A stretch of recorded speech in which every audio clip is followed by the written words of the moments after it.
Sveiki, mes esam, galim sakyti, kaip unikumas visi iš VDU ar kažkaip susijęs su VDU, baigę VDU ar dar tebesantis.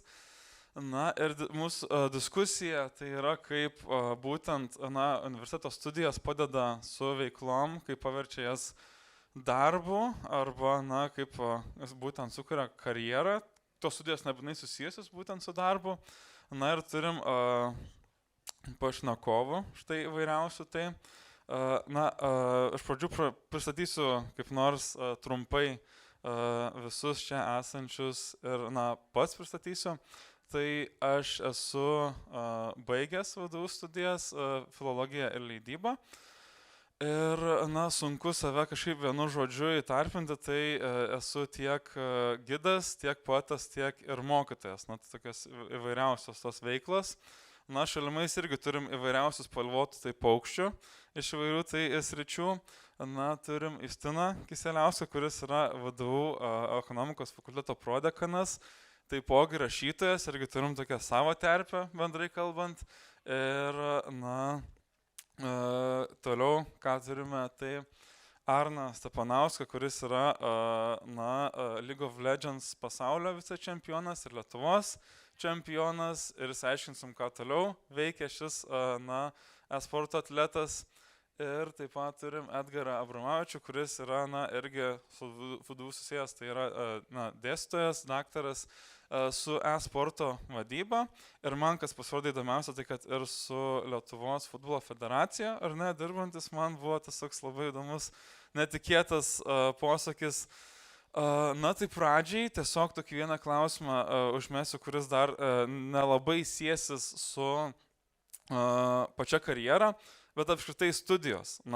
Kiekvienas gal galite pasisakyti, ką esat studijavę ir ar tos studijos, ar apskritai patiko tiesiog iš savęs, ką jos davė tiesiog gal kaip asmenybė ar kaip žmogui. Nežinau, gal Justinai nori pasisakyti pirmasis. Tai sveiki visi. Ir studijos pas mane yra labai įvairios. Pradėjau nuo ekonomikos, tada jau į vadybą, galų gale dasimušiau su marketingu. Ir kuo man galbūt studijos ir universitetas labiausiai pradėjo, tai kad netrukdė siekti papildomų dalykų. Tai aš galvoju, kad jeigu univeras leidžia tau siekti savų dalykų, bet to, kad tu ir mokaisi, tai jau yra gerai. Taip. Visiškai sutinku su to netrukdymu, jo labai gerai turėti to laisvo laiko, kad galėtum plėtoti savo veiklas. Kaip tau, Arnai, buvo? Taip, tai sveiki visi. Aš baigiau VDU prancūzų kalbos filologiją. Ir realiai gal tai nėra iš pirmo žingsnio labai susijęs su būtent gamingo sritim, ar ne? Bet galima prie visko pritam tai, kad aš turėjau būtent ir komandos narių, kurie buvo iš, tarkim, Šveicarijos, Maroko, iš Prancūzijos, ar ne, su jais galėjau būtent susikalbėti, ar ne. Tai būtent tas kaip ir padėjo, ir būtent tos visos studijos vis tiek yra esmė komunikacija, ar ne. Ir būtent gamingo komunikacija irgi yra labai svarbus aspektas, būtent laimėti, būtent žaidimą gerai performinti. Tai manau, kad čia buvo vienas toks kertinių momentų, kuris būtent man padėjo. Wow, labai smagu, kai turėt studijas, kurios tiesiogiai nėra visiškai susijusios su būtent tom veiklom. Tas geras toks gal dviejų pasaulių matymas irgi. Taip, o kaip būtų Edgarui? Tai sveiki visi, pas mane gal buvo vėlgi tokia situacija, kad studijavau sporto vadybą ir vėliau, kadangi doktorantūroje tokio dalyko kaip sporto vadyba nėra, tai teko rinktis marketingą, bet gal taip pasakyčiau, pasisekė tai, kad pavyko panaudoti mokslą ir užsimti norimą veiklą. Ką aš turiu minį, kad teks dar visiems arba jau pradėt studijas ir rašot bakalaurinius darbus ir kitus baigiamosius, tai asmeniškai irgi buvo toks laikotarpis, kai labai tingėjusi rašyti. Labai sunku ir nesinorėjo rašyti ir tiesiog užsikabino ta tema su vaizdo žaidimais ir reklama. Ir einant laikui su vadovė ir su kitais mokslininkais, įskaitant ir Justiną, įsiplėtojo ta tema ir mokslo sritis, susijusi su sporto žaidimais, NBA ir FIFA žaidimais ir taip toliau. Tai galiu pasakyti tik tiek, kad studija suteikia tą galimybę panaudoti, kaip sakant, mokslinės žinias ir užsimti norimą veiklą, kuri tiesiog leidžia vėliau, galim sakyti, kaip ir nedirbti ir dirbti tik tai ką tu nori. O tuo metu, kai studijavot, ar buvo tokio kaip e-sporto kažkas susijusi su studijom? Lietuvoje mes neturėjom nieko, Mhm. tik kas buvo įdomu, kad vėlgi, pradedant analizuoti tą visą mokslinę spaudą ir taip toliau, publikacijas, pamatėm, kad Amerikoje apie 2000-osius visi pradėjo kalbėti apie sporto žaidimus, NBA žaidimus, profesoriai ir taip toliau. Pas mus 15 metų atsilikom, bet pagaliau atėjo tas laikotarpis ir, kaip sakant, leido ir suteikė galimybę vėliau ir su studentais bendrauti būtent apie tą temą plačiau, bei daugelis dabar studentų pas mus irgi turi galimybę rašyti baigiamosius darbus apie reklamą, apie komunikaciją, vaizdo žaidimus ir taip toliau. Taip, tas irgi dažnas dalykas, kad dažnai iš vakarų toks dėlėjus 10 metų, 15 metų viskas pas mus taip vėliau tiesiog atkeliauja. Na, o kaip pas tave, Arnai, buvo su sportu, kad studijuojant jau ėmėsi šios visos veiklos? Ne, tai iš tikrųjų aš pradėjau sporto savo karjerą galbūt 16 metų, O. tai čia jau kaip ir 9 metai nesenoje toje.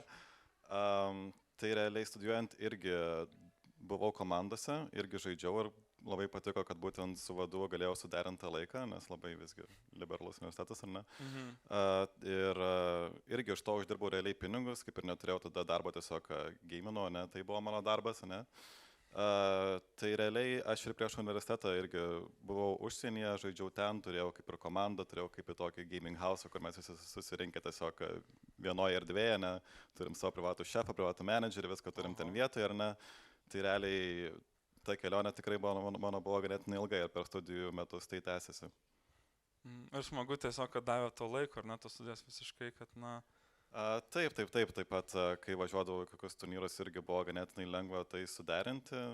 Būtent galėdavau, tarkim, iš kai kurių pastų, tarkim, išeiti keliam dienom, ar ne, tai nebūdavo, nes ką labai daug, tarkim, kokių problemų, ne.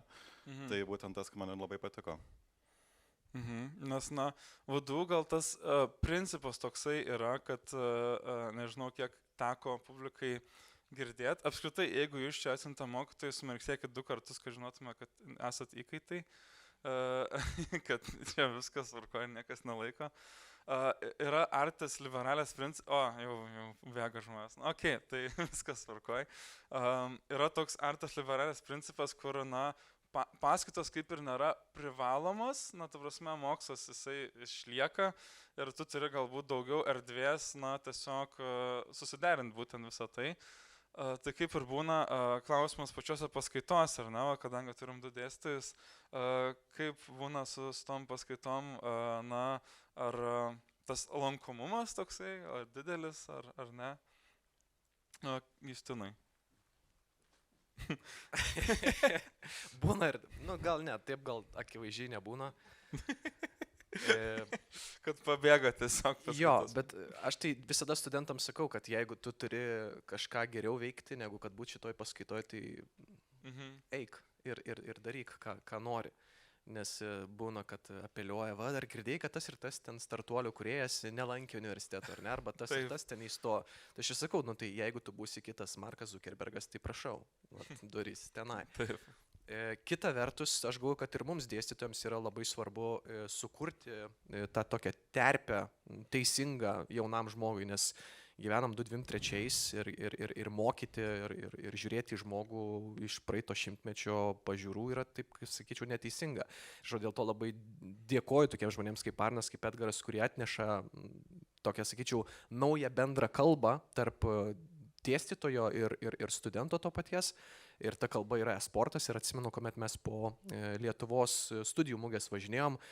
Ir buvom, iš tiesų, esam pirmas univeras, čia nereikia slėpti, Pabaltija turbūt, kuris turi savo e-sporto laboratoriją ir pirmas universitetas, kuris iš esmės pradėjo rodyti, kad tai yra univeras, kuriame yra žaidimų kambarys arba laboratorija, kurioje gali rinktis komandos ir sportuoti.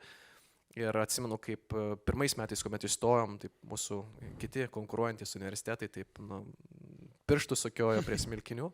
Bet paskui jau žiūriu, kad po kokių 3-4 metų, tai čia yra lagas iš Amerikos ir yra lagas tada nuo mūsų. Ir jie tada irgi žiūriu, kad irgi pradėjo galvoti, kad kaip čia tą e-sportą atvesti į savo universitetą. Tai aš galvoju, kad jeigu dėstytojas randa bendrą kalbą, viena iš jų yra elektroninis sportas ar ne, žaidimai kompiuteriniai, tai tada ir tos auditorijos būna pilnesnės.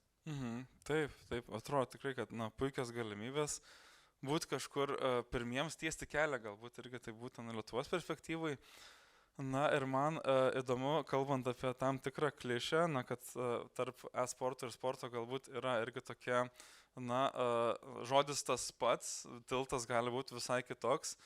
Tai turim, kadangi gerą pavyzdį būtent su Edgaru, kad jisai ir LFF, Lietuvos futbolo federacija, yra vadovas būtent e-sporto.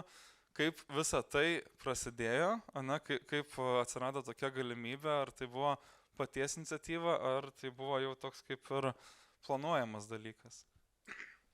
Tai būtų galima pažymėti vieną tokį trendą, gal besiplėtojantį, kad sporto organizacijos kuo toliau, tuo labiau yra įnikusios arba pradeda plėtoti elektroninį sportą ir priežastis yra labai paprasta. Klasikinio sporto žiūrimumas nebeauga tiek, kiek norėtųsi. Yra pakankamai jau matoma tokia kaip ir nestagnacija, bet pakankamai toks sustojimas stiprus. Tai daugelis, kaip FIFA, UEFA organizacijos pradėjo plėtoti irgi e-sportą. Tai Lietuvos futbolo federacija irgi buvo neišimtis, kuri priėmė šitą iniciatyvą ir kartu su UEFA nuo 2019 metų pradėjo plėtoti elektroninio sporto rinktinių, kaip sakant, visą projektą. Ir man teko būtent prisijungti prie šito projekto išvykus iš Stambulo, irgi gyvenant ir dirbant su elektroniniu sportu. Tai ta iniciatyva lieka ir dabar mūsų gal netgi ir pati strategija po truputį kinta, nes nereikia slėpti to, kad kaip ir Arnas yra pasaulio vicečempionas e-sporto League of Legends disciplinoje. Tai yra pakankamai sunkus ir labai konkurencingas dalykas. Tai šiai dieną mes irgi orientuojamės, pavyzdžiui, į Rocket League, mašinėlę žaidžiančios futbolą, Minecraft, šiandien pasileidom kaip tik serverį, taipogi jauniausiai kartai, kaip sakant, kad pritraukti. Bet tikslas mūsų irgi yra asmeninis, kai mes kalbame apie e-sportą arba sportą, tai yra tai, kad per vaizdo žaidimus ir elektroninį sportą pritrauktume jaunąją kartą į sportą. Tai mūsų yra pagrindinis tas tikslas.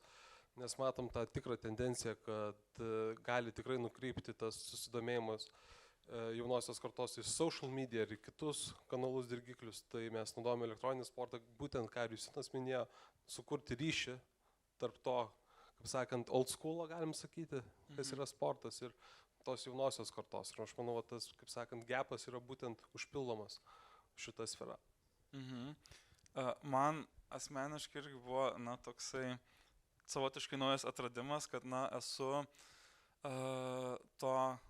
kaip sakyt, sporto mėgėjas žiūrėti gyvai, pavyzdžiui, ten futbolą labiausiai. Nuo 7 klasės gal pradėjau žiūrėti ir buvo toks tarpas per karantiną, kuomet nevyko dauguma sporto varžybų, bet vykdavo e-sportas. Ir aš tiesiog, būtent įsijungiau pabandymai, ar man tai bus įdomu, ar man patiks, ir visiškai sudomino. Ir man buvo tas labai neįprasta, nes, kažkaip galbūt turėjau tokį skeptišką požiūrį visą tai, bet, būtent irgi, ką paminėjo Edgaras, Rocket League, irgi atrodo toks žaidimas, mašinos su kabuliu man atstojo, kaip ir iš tikrųjų tą visą futbolo žiūrėjimą, ir netgi visos kitos erdvės, kaip pavyzdžiui, netgi visokie CSGO turnyrai, League of Legends turnyrai irgi buvo, visai įdomu, nors net ir nebūtinai žinant visas taisyklės ar tendencijas, tai tikrai taip yra įdomu. Žinom apie Arną, ar ne? Aš kažkur radau internete tokią informaciją, kad tu esi kaip žaidėjas retired, atsistatydinęs, ar išėjęs į pensiją. Ar tai yra tiesa? Šiuo metu taip, tai yra tiesa, nes vis tiek, kaip ir gamerio karjera negali būti dažniausiai tokia labai ilga, ar ne? Mano maždaug tęsti, tarkim, 7-8 metus, ar ne? Tai čia jau galima įvardinti, kad karjera buvo ganėtinai ilga ir sėkminga, ar ne? Tai aš ganėtinai tom kaip ir didžiuojasi ir man jau kaip ir to užteko tos duonos atsikasti, ar ne? nes vis tiek yra toks dalykas kaip nuovargis, pats žaidimas, tarkim, to pasidaro galbūt ne tiek įdomus ir kai jis tau nėra tiek įdomus, kiek buvo anksčiau, tu prarandi motivacijos, tu tiek nesistengi, tu tiek daug nežaidi ir automatiškai kiti žaidėjai tiesiog tave pranoksta. Ir tik pamatai galbūt tą laiką tokį, ar ne, kuomet tas pokytis vyko ir supratai. O tai, sakykime, jeigu vyksta ilgiau, ta karjera ten už 10 metų, čia jau yra anomalija, čia yra kažkas jau tokio labai neįprasto, tarkim, apie sportą? Galbūt priklauso kokiame žaidime, ar ne? Nes Counter-Strike žaidėjų karjeros jos tęsiasi ganėtinai ilgai. Būtent tų galbūt geriausių žaidėjų, ar ne? Ten kai kurie dar iki šiol žaidžia, jiems yra 34 metai, 35, ar ne? O League of Legends karjeros dažniausiai tęsiasi ganėtinai trumpiau. Ir čia yra skirtumas pagrindinis tame, nes Counter-Strike'as iš esmės jis labai mažai keičiasi kaip žaidimas, ar ne? O League of Legends keičiasi kas 2 savaitės įvyksta atnaujinimai. Išeina nauji veikėjai ir visą laiką reikia adaptuotis ir mokytis iš naujo, ar ne? O Counter-Strike'as, jeigu tu žinai, kaip šauti galvą, tu žinai, kaip šauti galvą ir viskas. Tai tiek turbūt.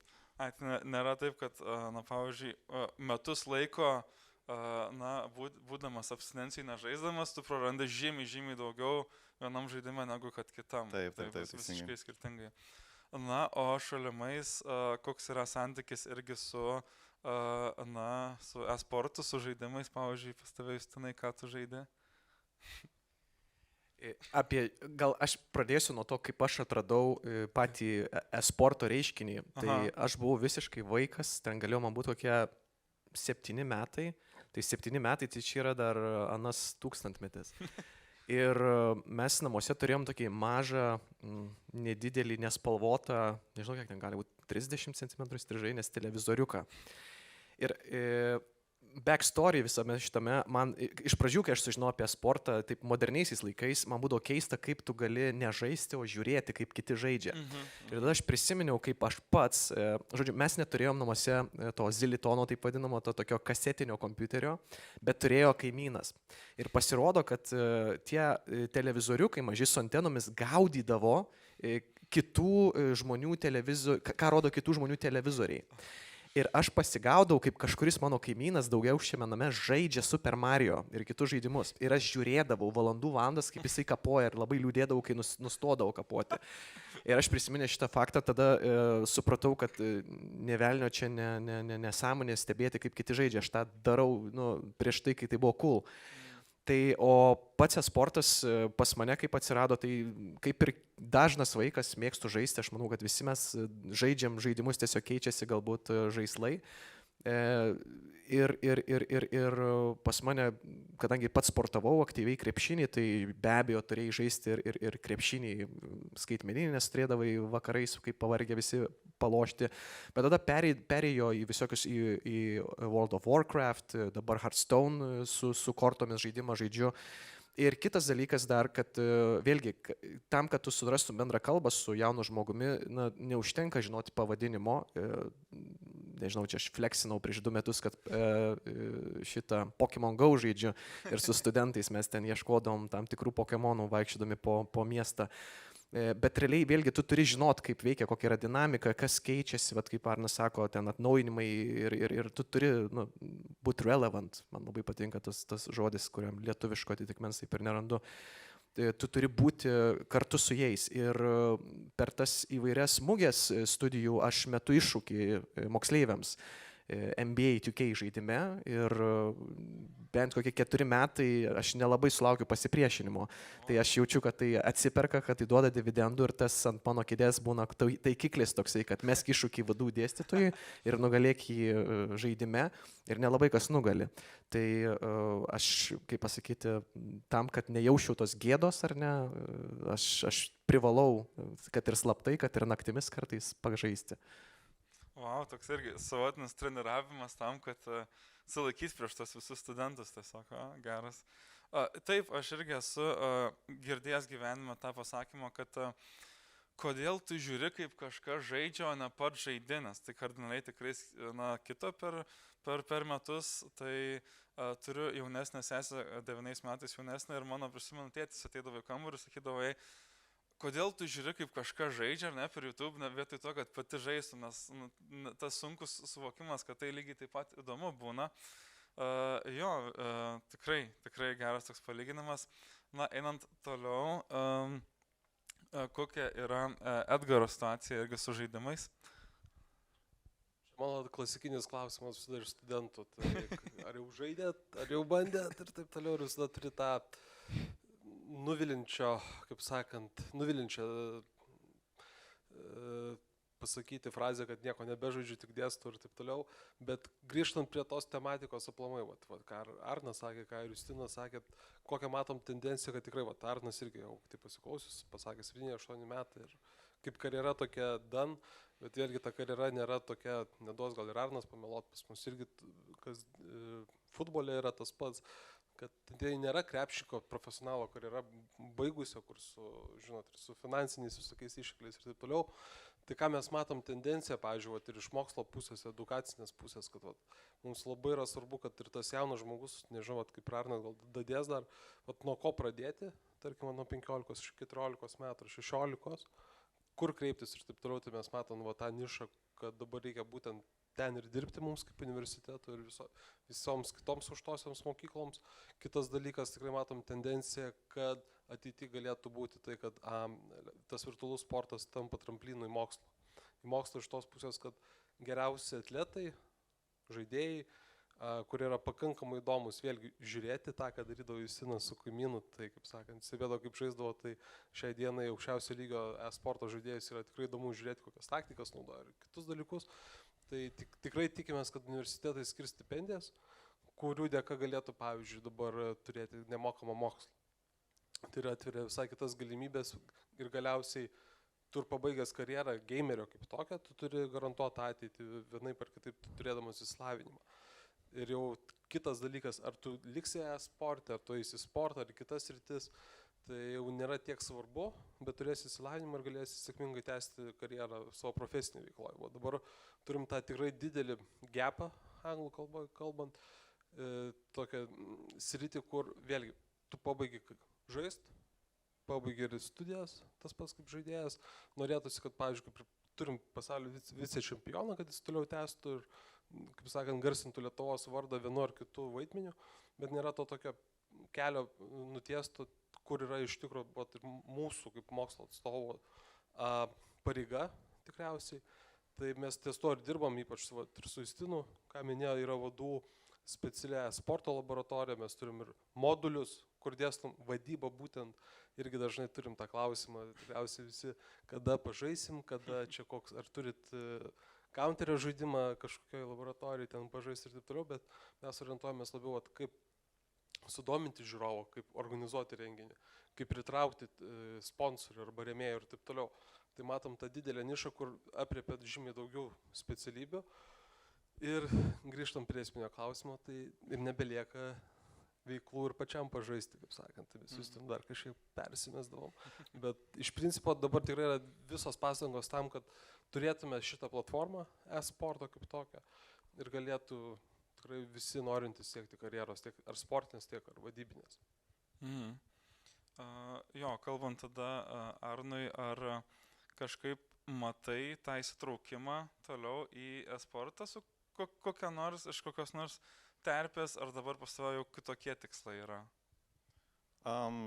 Šiaip niekada neatsakau karts nuo karto dalyvauti kokiuose renginiuose, ar ne, jeigu būna, tarkim, Lietuvoje, bet jie būna ganėtinai, tarkim, retai, ar ne. Aš esu buvęs anksčiau ir pačiu League of Legends ir analitikas, ir komentatorius, ar ne, tai galbūt ta terpė man labiausiai artima, ar ne, ir smagiai yra. Bet aišku, Lietuvoje tokių renginių yra, dar kartą pasikartosiu, tik keletas per metus, ir tokių galimybių kaip ir dažnai nepasitaiko, ar ne? Tai turbūt tiek. Na, o ar buvo taip, kad anglų filologija, ar ne, sakei baigiai, ar buvo tas labai be galo įprastas klausimas, ką veiksi po studijų, na, su būtent kalbant apie anglų filologiją tiesiog, ar aš susilaukdavai to klausimo? Taip, tai prancūzų filologija pataisysta, bet... prancūzų filologija baigiau, taip. Tai tokio labai kaip ir klausimų savo nekėliau, nes dar tais metais dar profesionaliai kaip ir žodžiu, kaip ir dar norėjau tai tęsti, ar ne? Viskas pasibaigo galbūt po metų, ar ne? Tai kaip tokio savo klausimo kaip ir niekada nereiškia, aš šiaip visą laiką toks žmogus, kur gyvena ganėtinai ekspromtiškai, ne? Mm. Aš labai daug į ateitį nemėgstu planuoti. Ir dažniausiai man kaip ir tai sekasi, man nesukėlė tokių labai kaip ir problemų tas dalykas. Smagu, svarbu išlaikyti, ar ne, tą tokį savo poziciją, ar ne, kad ten galbūt gali kažkaip provokuoti visi klausimai. Nes man tai buvo, pavyzdžiui, studijuojant lietuvių filologiją, na, tas klausimas, kas tu būsi, ir dažnai išmesdavo, kad tai kas, būsi mokytojas. Ir aš sakydavau, ne, griežtai 5 metus, ten, kad niekada tikrai gyvenime galiausiai atsibodo ir tapau mokytoju. Tai visiškai būna tokių, kaip sakyt, prieš save nusiteikimų, kur tu galbūt visai kitaip po to tau išeina ir gaunasi, negu kad taip planavai. Dar šiek tiek sugrįžtant galbūt ir prie to stebėjimo. Pavyzdžiui, Justinai, ar tu pastebi e-sporto ar sporto? Ar tai yra lygus galbūt stebėjimas, ar iš vis nepasižiūri jokių tokių transliacijų? Tai esu iš Kauno, tai aš turiu kai ką žiūrėti. Taip, Vakar privaloma. Tik žiūrėjau jo čia, jeigu nežiūri, tai klausi, kas tam negerai. Kreivai. Identiteto klausimas. Taip. Tai ir aš turbūt vis tiek priskirsiu save prie to labiau tradicinio sporto mėgėjų, ar ne, nes ir mano karta, ir aš ir augau būtent to stebėdamas ten tą klasikinį sportą. Bet man galbūt labiau yra įdomu iš to tokio iš mokslinės perspektyvos stebėti, kaip keičiasi iš esmės jaunojo žiūrovos ir jaunosios auditorijos požiūris į sportą. Jeigu ten, nežinau, paklausumėt manęs ar Edgaro, kas patinka, tai ten turbūt išvardintumėt tą trijulę, ten koks krepšinis futbolas ir ten amerikietiškas futbolas. Jaunoji auditorija, jinai kalba apie parkūrą, apie BMX važinėjimą, apie, nežinau, skydivinimą, tą patį sportą. Netgi tą iš Quidditch'ą, iš Hario Poterio. Jo, tai toksai, ta prasme, ir tas yra fainai, man tai iš esmės yra smagu, kad jauni žmonės sportuoja. Tai aš galvoju, kad ir elektroninis sportas, galbūt kuo jisai gali tapti kažkokiais socialiniais klijais, leidžiančiais kalbėti vienai kartai su kita, ypatingai per tos klasikinius sportus, pavyzdžiui, krepšinį. Tai aš ir esu pastebėjęs, kad šiaip neretai būna sudėtinga prakalbinti jauną žmogų vieną arba kitą temą, bet kuomet tu jį pasisodini žaisti, čia įsijungia kiti varikliai, atsiranda emocijos ir jisai nori išneka. Tai aš galbūt ir į sportą žiūriu kaip į tam tikrą, nežinau, bendruomeninį reiškinį, kur mes visi nepaisant amžiaus galim sutarti, kad tai kelia emocijas ir mes norim nugalėti. Taip. O su Arnu, tai aišku, tikriausiai stebi e-sportą ir sakiau, o pavyzdžiui, su tradiciniu sportu, ar stebi ką nors? Na, kaip kiekvienas lietuvis krepšinė, aišku. Iš Vilniaus, tai irgi reikia. Ne už Žalgirį, bet už Rytą, bet šiaip irgi 10 metų lankiau plaukimą, tai su to sportu esu ganėtinai glaudžiai susijęs irgi, ar ne? Tai galbūt tiek, galbūt dar apie sportą pašnekėjus, tai irgi apie tą temą, kad įdomiau žiūrėti negu pačiam žaisti, ar ne? Tai manau, tas būtent yra kertinis momentas, kad žmonės visą laiką mokosi, kai jie žiūri. Ir kartais, kai tu pats žaidi, tu net tiek daug išmoksti pats žaisdamas, kiek tu gali išmokti žiūrėdamas, kaip kiti žaidžia, ar ne? Ir manau, čia yra pagrindinis tas dalykas, kodėl pritraukia tiek daug žmonių ir kodėl kitiems žmonėms tai yra įdomu, ar ne? Nes galbūt jie patys žaisdami niekad nepastebės tam tikrų dalykų, ką, tarkim, kiti daro ir ką jie sugalvoja, ar ne? Tai manau, kad visą laiką sportas eis į priekį ir pritrauks tikrai daug daugiau žmonių negu kad ir dabar. Taip. Jo, visiškai. Jo, pritariu šitam. Na, o Edgarui, irgi kokia nors trejybė tikriausiai yra su žiūrėjimu sporto? Žinokit, jeigu taip, ir paklausysiu Justino Arno, ką kalba, tai gal tik norėčiau grįžti prie vieno klausimo dėl pačio mokslo ir studijų.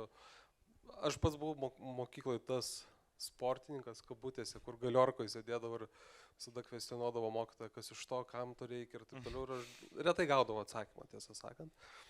Galiausiai vėliau supratau, kad ir egzaminam reikia pasiruošti, stoti ir taip toliau. Bet tas, kas pasikeičia vėliau studijų metais ir visiems tikrai, ir kas klauso ir girdi, tai dalykas yra toksai, kad mokslas kartais gal skamba taip pakankamai užtosiom materijom ir kažkoks sudėtingas dalykas, bet iš principo, ką mums tikrai pavyko, ir Justinas yra tas puikusis pavyzdys, iš ko aš mokiausi, kaip panaudoti mokslą kaip įrankį, nes mokslas aplamai visuomeniai turi dirbti, ne mes mokslu, bet visuomeniai turi dirbti pats mokslas. Tai panaudojom kaip įrankį ir tam, kad galėtume įgalinti tam tikras veiklas, nes, pavyzdžiui, tas pats elektroninis sportas. Taip, daugeliu ir vaikų matom, kad ir iki 12, iki 10 metų yra labai įdomu pažaisti, gilintis tą patį, pavyzdžiui, pavyzdys paprasčiausia Candy Crush žaidimą, atrodo nieko ypatingo, bet jeigu jūs pakalbintumėt vaiką ir kodėl žaidžia ir taip toliau, jis tikrai papasakotų jums, kaip jam sekasi, kokie rezultatai buvo ir taip toliau. Tai šitoje vietoje matom tikrai tendenciją, kad reikia naudotis tą platformą kaip mokslo, mes galim vėliau įgalinti tas kitas veiklas, vienas dalykas. Kalbant apie sportą ir e-sportą, tai aš esu tikrai tokio dviprasmiško, dažnai situacija ir visada kvestionuojamas ir kritikuojamas, gal taip šiek tiek gali net pasakyti, nes tenka tiek ir su futbolo, tiek su krepšiniu toj temai dirbti. Tai kas tikrai padėjo labai, tai yra FIFOS, tikrai tokios didesnės organizacijos įsitraukimas į šitą dalyką. Kitas dalykas pavyzdys yra NBA. Tai kas domitės krepšiniu, tikrai žinot šitą lygą, kur žaidžia ir Valančiūnas ir kiti. Tai tos organizacijos vadovas tiesiog kartą apsilankė.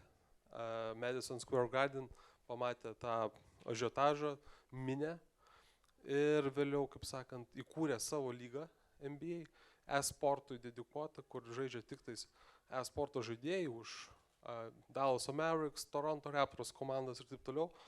Tai man tenka būti visada tuo žmogum, kur savo organizacijai, tiek ir kitose, tiek ir universitetuose, kaip sakant, koridoriuose, mes su Justinu dažnai įrodinėt turėdavom, kodėl to reikia, kokios galimybės atsidaro jauniems žmonėms.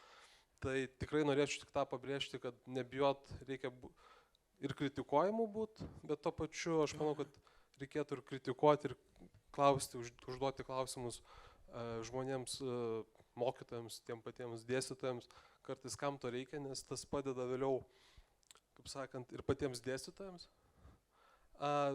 suformuluoti tam tikras užduotis, kur padeda žmogui, jaunam žmogui, studentui arba mokiniui eiti savo keliu, nes mano irgi vienas iš tokių visada kriterijų būna pirmose 2 paskaitose, aš visada turiu aiškinti, ypač kai yra merginų, nereikia slėpti to, kad merginoms yra e-sporto žaidimai vis tiek truputėlį nutolęs dalykas ir tai yra labai normalus reiškinys dėl vienų ar kitų priežasčių. Tai aš visada turiu akcentuoti, kam to reikės, kuris panaudosit. Pavyzdys, būsit marketingo vadovas, kokiam X prekės ženklo prekybos centre pas jūs ateis žaidimų kūrėjai, e-sporto vystytojai, jums reikės įvertinti savo biudžetą ir savo tam tikras galimybės, kaip tai įgalinti, kad jūsų prekės ženklas būtų matomas to jaunoji kartoj, kas dabar yra būtent ir šiame renginėje. Tai visos tos žinios yra gaunamos būtent universitetuose, kartu su dėstytojais ir studentais. Dar papildysiu, ar truputėlį iš tos pusės, kad gali kilti klausimas, tai jūs čia gal kažkaip bandot čytinti ir čia kaip kokį numetat jauką tos žaidimus ir jūs čia leidžiat studentams žaisti, o nemokytis, tai čia mes ne apie tai kalbam. Iš esmės tai yra dar vienas reiškinys. Arnas puikiai iliustravo, sakydamas, kad tai yra komanda, organizacija su vadovais, treneriais, yra finansai, yra rėmėjai, yra reklama, yra milžiniška infrastruktūra, kurią kas turi suprasti, tai pirmiausia mokslas, kad jis galėtų ruošti kitus, ar ne, tai iš esmės tas pats žaidimas net nėra tik žaidimas, tai iš esmės yra strategijos, yra, nežinau, apšilimai, dietos ir kiti panašūs dalykai, atsiranda vitaminai gameriam, atsiranda maistai specialūs, aprangos ir kiti panašūs dalykai, nuo traumų apsisaugoti, tai nėra tas klasikinis sėdėjimas prie kompo, susigūžus ir klikinimas, tai yra iš esmės milžiniška infrastruktūra, kuri turi savo tendencijas, savo įvairias sroves, kurias turim suprasti, perprasti ir galų gale perduoti kitiems, tai yra jaunai kartai, kuri vėliau su tuo sportu turės kažką daryti, nes iš esmės skaičiai šiai dienai, kuriuos elektroninis sportas turi, Tai, Edgaras gal galės patikslinti, bet tai yra, prilykstantis milžiniškiams sporto renginiams pasauliniams, tokiems kaip ten, nežinau, olimpinės varžybos ir panašiai.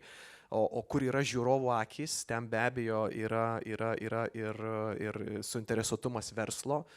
Ir visą tai reikia kažkaip tai parduoti, suvaldyti ir iškomunikuoti. Tai čia universitetas ir atsiranda. Tai nėra priemonė pritraukti jauną auditoriją, kad jie ten sėdėtų ant sofkučių ir geimintų. Ne, tai yra ne apie tai. Tai yra apie supratimą, kad tai yra naujas reiškinys, kurį reikia tyrinėti.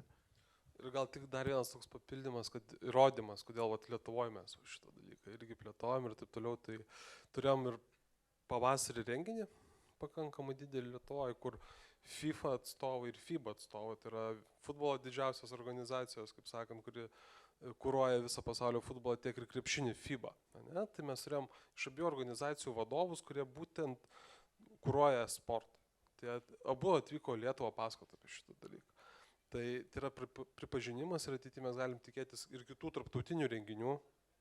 Tos kategorijos yra elektroninis sportas ir ypač su sporto žaidimais susijusi, nes ir pati politika, kas yra irgi labai svarbu Lietuvos mastu, yra pozityviai nusiteikusi. Tik yra visada vienas toks momentas, kurį mes ir žinom, pripažįstam ir gerbiam, kad mes ir stengiamės būtent per žaidimus gal kaip ir suteikti galimybę karjerai vienai ar kitai, bet tuo pačiu matom, kad tai įtrauktis į sportą per sporto žaidimus, tai yra ten FIFA, NBA žaidimai ir taip toliau, aiškus tyrimai rodo, kad įtraukia jauną žmogų labai greitai į sportą. Tai tas ir fizinis aktyvumas yra labai svarbus, nes kaip ir profesionaliam sportui negali visi būti profesionalai atletai, ne visi gali būti kaip Arnas, pasaulio visi čempionai ir taip toliau. Tai matom tą ir kitą tendenciją, kad ne vien per mokslo kaip įrankį, kur galėtume sukurti jaunam žmogui e-sporto tam tikrą direktoriją, bet ir per tą masiškumą galėtume ir fizinį aktyvumą skatinti. Tik su sąlyga, kad tai būtų jau sporto žaidimai, nes, tokia yra realybė. Na ir prieš einant prie klausimų, būtent jau publikos, dar turiu šiokią tokią vieną provokaciją Justinui, kaip poetas poetai, nes visai įsim šiek tiek kitą terpę. Justinas minėjo prieš diskusiją, kad mėgsta rašyti, bet nemėgsta skaityti, tai aš už jį paskaitysiu. Bet, užduotis bus tokia, iš šių 4 tekstų turėsi išsirinkti, kuris yra tavo, tas trumpasis tekstas, kurį tu parašei, nes kai aš skaičiau būtent tavo kūrybą, man, moderni poezija, jinai su daug asocijuojasi ir jinai tokia gana lengva tiesiog yra.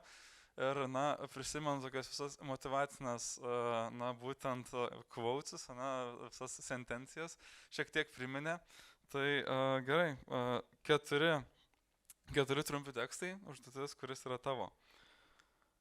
Galbūt nesi tobulas, bet esi vis dar tebebandantis. Jei žiemą įskuta kojas, reiškia, tikrai tave myli. Mokam gyvenime gyvent, tikram, slaptam ir išgalvotam. Jo, šitas. Ok, šaunuolis, neapgausiu, reiškia, viskas tvarkoja gerai, kai žinom savo kūrybą. Pakomentuot, nori? Jo, taip toks, man su to motivacijom, kažkada man irgi, šiaip labai nesinori būti banaliam. Ir kartais pavyksta, kartais nepavyksta su kūryba kalbant. Čia iš esmės su populiariaja kultūra. Iš esmės ši populiarioji kultūra, toj aukštoji kultūra yra trash kultūra vadinama, ar ne, tad kur visiems tinka, ar ne. Tai aš labai džiaugiuosi, kai kūryboje randa kažką daugiau, tokio giliau. Bet kartais, aišku, tas banalumas turbūt atpalaiduoja. Taip. O dabar, jeigu kas turit klausimą visiems ar vienam ar kaip nors, galite kelti rankas ir išklausysim. Ten, matau, yra ranka, taip.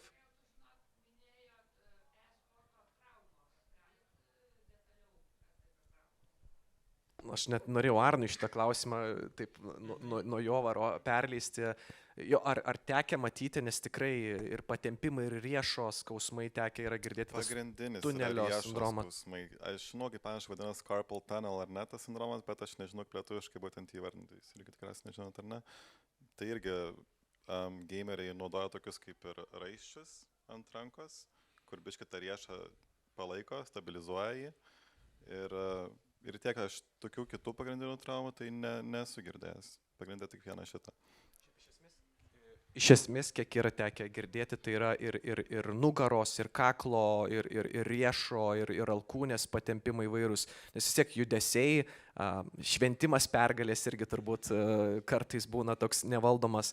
Galų galės sėdėjimas, pozas sėdėjimo, mankštos, prieš, po apšilimai, tie yra privalomi dalykai, nes kaip ir kiekvienas sportas, kartu su emocijomis jisai gali atvesti net ir sėdint prie vienokios arba kitokios traumos.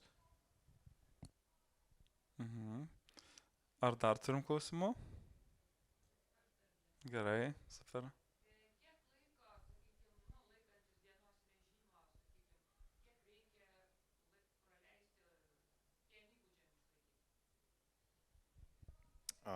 Tai vėlgi tikriausiai priklauso nuo būtent kokį žaidimą žaidi ir kiek tu jame turi turbūt talento, ar ne? Kai kuriam gal užteks pažaisti 3 valandas per dieną, kai kuriam gal reikės 8 valandų per dieną. Bet čia, man atrodo, viskas pagrinde priklauso nuo kiek tu motivacijos turi tobulėti. Tarkim, žiūrėti, kaip kiti žaidžia, analizuoti. Tai manau, tas ir yra svarbiausias dalykas, kad tu turi to žaidimo kaip ir gyventi. Kad jis tau būtų įdomus ir kad tu tobulėtum daug greičiau negu kiti. O kaip to Arnai pačiam, kiek tekdavo per dieną, tarkim, praleisti valandų ar? Kai žaidžiau profesionaliai pagal kontraktą, tai vos ne visą dieną, ar negaudavosi ten, turėdavom 3 komandinės treniruotės ir dar reikėdavo vienam šiek tiek dar pažaisti, tai realiai nuo 12 dienos iki 10 vakaro, maždaug taip. Ir paskui dar turi keletą valandų kažką paveikti ir paskui nueini miegoti, atsikeli ir vėl tas pats, ar ne. Bet kai individualiai žaidi, tai paskirsti maždaug tą laiką, kiek pats jauti, kiek tau būtent užtenka, ar ne. Tai dažniausiai būdavo kokias 4-5 valandas per dieną. Nu, visiškas profesionalumas skirti visą dieną. Na ir dar, gerai, turim klausimą.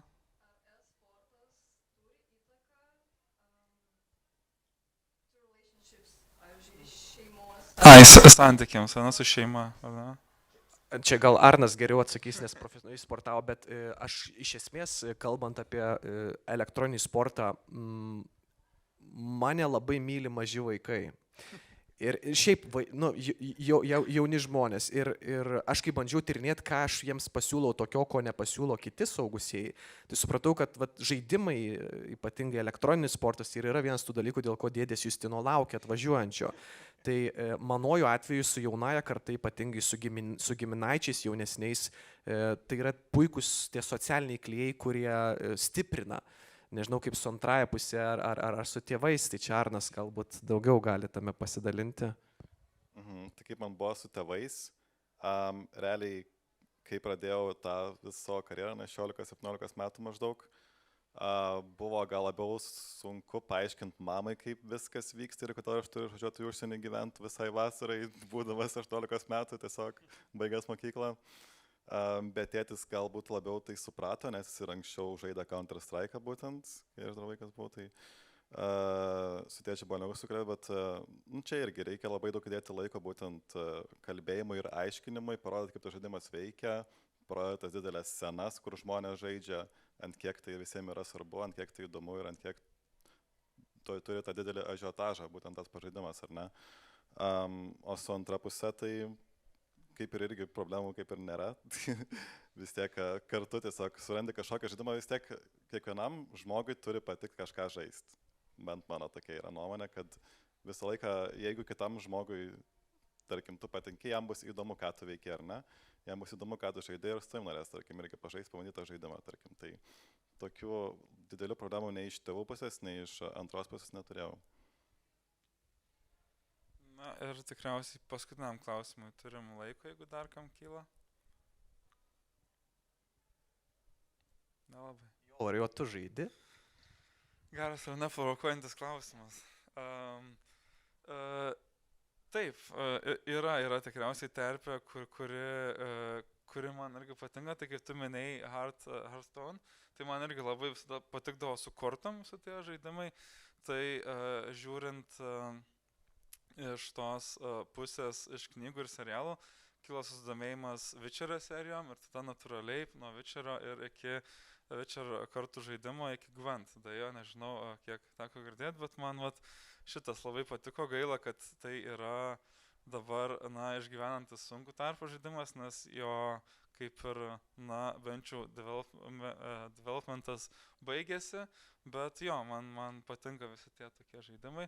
O šiaip tai pažaidžiu, bent jau kalbant irgi, kaip Justinas patinka vaikams, tai aš kaip lietuvių kalbos mokytojas irgi patinku vaikams, nes duodu su poezija pažaisti, tai, sirinkit mėgstamą ir atraskit kažką naujo ir vėlgi nereikalauju kažko tokio klasikinio, kažką laisvo formo, ką jie patys gali atrasti. Tai va.